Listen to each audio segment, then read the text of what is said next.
Signore e signori, buongiorno. Io sto avendo un buon mattino.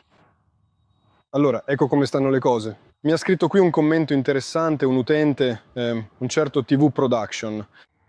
Eh, Bagnare prima della schiuma non è necessario e strofinare con un panno è dannoso. Col tempo, inevitabilmente, appariranno micrograffi. Lavo tutte le mie auto così. Schiuma, aspettiamo un paio di minuti, risciacquo con acqua normale, cera, risciacquo con acqua osmotizzata, si può aspettare sul posto oppure partire subito.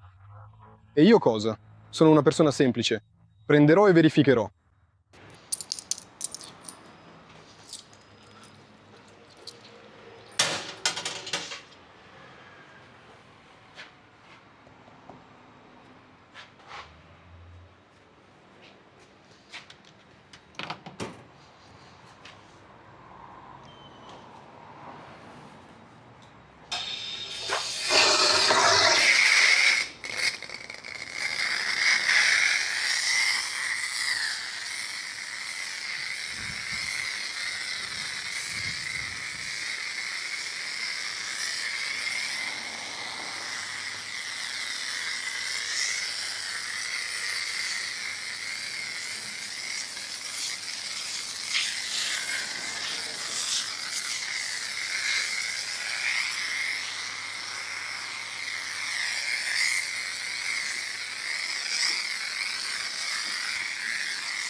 Dunque, TV Production, su tua raccomandazione ho lavato la macchina esattamente come hai detto tu.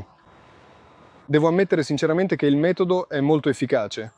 È davvero fantastico, tutto viene benissimo e la macchina praticamente si asciuga da sola. Ma, come sempre, c'è una precisazione.